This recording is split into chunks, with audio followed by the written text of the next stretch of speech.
नमस्ते दोस्तों, मेरा नाम है सूजल जायसवाल और आप देख रहे हैं जेआरएफ विद सूजल। आपका स्वागत है आज की एक नई इंटरेस्टिंग क्लास में।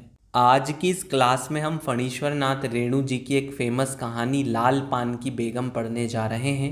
लाल पान की बेगम एक महत्वपूर्ण कहानी इसलिए है क्योंकि इस कहानी से हमेशा एग्जाम में क्वेश्चन बनते रहे हैं और आगे भी बनते रहेंगे। इसीलिए इस कहानी की एक एक लाइन आप ध्यान से सुनिएगा।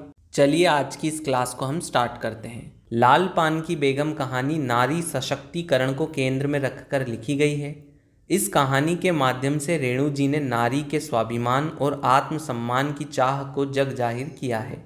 गांव में महिलाओं के मध्य होने वाले मखौल का चित्रण मिलता है। पति पत्नी के रिश्तों के मध्य खट्टी मीठी नोकझोंक, रूठना और पल में मान जाना सभी का चित्रण मिलता है। ग्रामीण जीवन में मेलों और नाचों का महत्व दिखाया गया है, जिसे लेकर बड़ों से बच्चों तक कितना उत्साह होता है।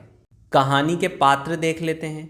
बिरजू की माँ, नायिका और एक सशक्त महिला जो कि सभी को साथ लेकर चलने में विश्वास रखती है, पल में रूठ जाती है और उतनी ही जल्दी मान भी जाती है।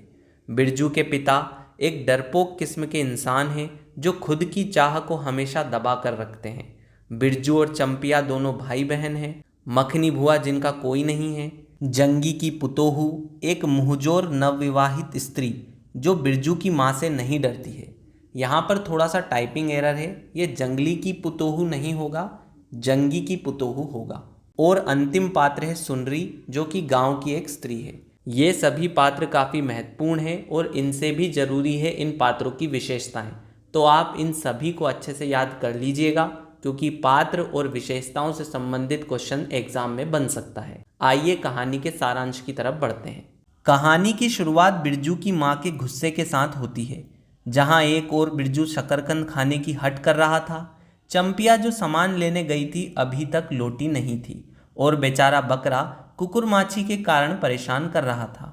इन सब के कारण बिरजू की माँ बहुत गुस्से में थी। मखनी बुआ उसी वक्त नाच देखने जाने की बात छेड़ देती है।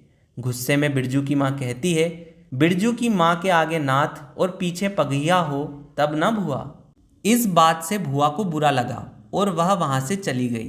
पनभरनियों के बीच मखनी भुआ बिरजू की माँ की बातों का जिक्र करती है। 8 दिन पहले बिरजू की माँ ने सबसे कहा था, बिरजू के पापा ने कहा है कि बैलगाड़ी पर बिठाकर बलरामपुर का नाच दिखाने लेकर जाऊंगा। इसीलिए मखनी भुआ ने बिरजू की माँ से नाच देखने चलने के बारे में पूछा था। बिरजू की माँ ने गुस्से में जो जवाब दिया उससे मखनी भुआ को थोड़ा सा बुरा लग जाता है। यहाँ से आपको यह कहानी समझ में आएगी। अभी तक क्या हुआ है, बिरजू के पापा ने बिरजू की मम्मी से वादा किया है कि तुम्हें बलरामपुर का नाच दिखाने लेकर जाऊंगा, तो बैलगाड़ी में ही बिठाकर लेकर जाऊंगा। अब बिरजू की मम्मी ने ये वाली बात मोहल्ले की सभी स्त्रियों को सुना दी है कि हम तो बलरामपुर का नाच बैलगाड़ी में बैठकर देखने जाएंगे। और मखनी भुआ जो है बिरजू की मम्मी को सभी स्त्रियों के सामने यही बात याद दिला रही है कि बैलगाड़ी का क्या हुआ। अब आगे बिरजू के पापा बैलगाड़ी ला पाते हैं या नहीं ला पाते हैं, यह हमें आगे कहानी में पता चलेगा, इसलिए हम इस कहानी को कंटिन्यू करते हैं। चंपिया के घर अभी तक न लौटने के कारण बेहद गुस्से से तिलमिलाती हुई चंपिया पर वह क्रोधित हो रही थी। यह सब सुनकर पास से गुजरती हुई जंगी की बहू ने कहा, चल दीदिया चल, इस मोहल्ले में लाल पान की बेगम बसती है। नहीं जानती, दोपहर दिन और चौपहर रात बिजली की तरह केवल भग भग कर जलती है। बिरजू की माँ के बारे में 3 वर्ष पहले एक कहानी गढ़कर फैलाई गई थी कि चंपिया की माँ के आंगन में रात भर बिजली बत्ती भुकभुकाती थी। चंपिया की माँ के आंगन में नोक वाले जूते की छाप घोड़े की टाप की तरह जलो जलो और जलो। चंपिया की माँ के आंगन में चांदी जैसे पाट सूखते देखकर जलने वाली सभी औरतें खलियान पर सोनाली धान के बोझों को देखकर बैंगन का भरता हो जाएंगी। बिरजू के पापा को कोयरी टोली में किसी ने गाड़ी नहीं दी, तो वह मलदहिया टोली के मियाजान की गाड़ी लेने जा रहे हैं। यह संदेश चंपिया के द्वारा बिरजू की माँ तक पहुंचाया जाता है। गाड़ी ना मिलने के कारण बिरजू की माँ उसके बापू से नाराज होकर सब काम छोड़कर सोने चली जाती है। यह सब सुनकर चंपिया की आंखों में आंसू आ जाते हैं और उसे 1 वर्ष पहले की बात याद आती है जो उसकी माँ कहा करती थी कि बलरामपुर के नाच के दिन मीठी रोटी बनेगी, चंपिया छीट की साड़ी पहनेगी, बिरजू पैंट पहनेगा, बैलगाड़ी पर चढ़कर हम सब नाच देखने जाएंगे। बिरजू का भी मन उदास हो चुका था। उसने अपने मन ही मन में इमली पर रहने वाले जीन बाबा को एक बैंगन कबूल लिया, गांच का सबसे पहला बैंगन जो उसने खुद रोपा था। सर्वे के समय बिरजू के पिता को 5 बीघा जमीन हासिल हुई थी। उससे सभी को जलन होती थी, पर इस दौरान बाबू की धमकी भी सहनी पड़ी थी, लेकिन उसकी कोई बात नहीं करता। यह सब चंपिया की माँ सोचने लगती है। बिरजू की माँ को उस दिन की बात का बहुत गुस्सा आ रहा था जिस दिन बिरजू के पिता ने बैलगाड़ी से नाच दिखाने का वादा किया था। गांव की सभी औरतों के मजाक का पात्र बनना पड़ेगा, ऐसा बिरजू की माँ सोचने लगती है। लेकिन तभी बिरजू के पिता बैलगाड़ी लेकर आ जाते हैं और बिरजू की माँ की नाराजगी दूर हो जाती है।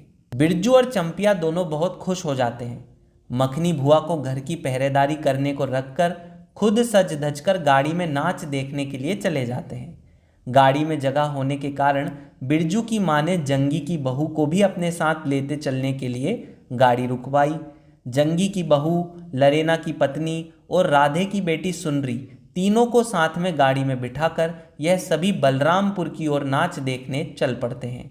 फिर बिरजू की माँ चंपिया को बायोस्कोप का गीत गाने के लिए कहती है और चंपिया के साथ धीरे धीरे जंगी की बहू भी गुनगुनाने लगती है, चंदा की चांदनी।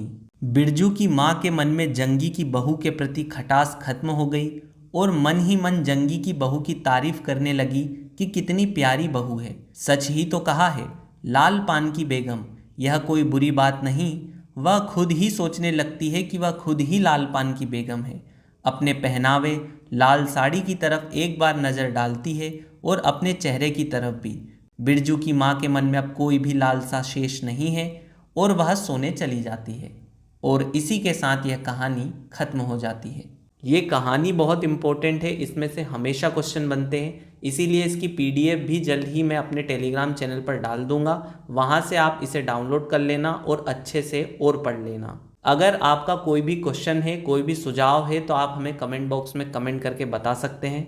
अगर वीडियो पसंद आई हो तो लाइक ज़रूर करना, इस वीडियो को शेयर करें, हमारे चैनल को सब्सक्राइब करें। मिलेंगे जल्द ही एक नए इंटरेस्टिंग क्लास के साथ, तब तक के लिए देखते रहिए JRF विद सूजल। नमस्ते।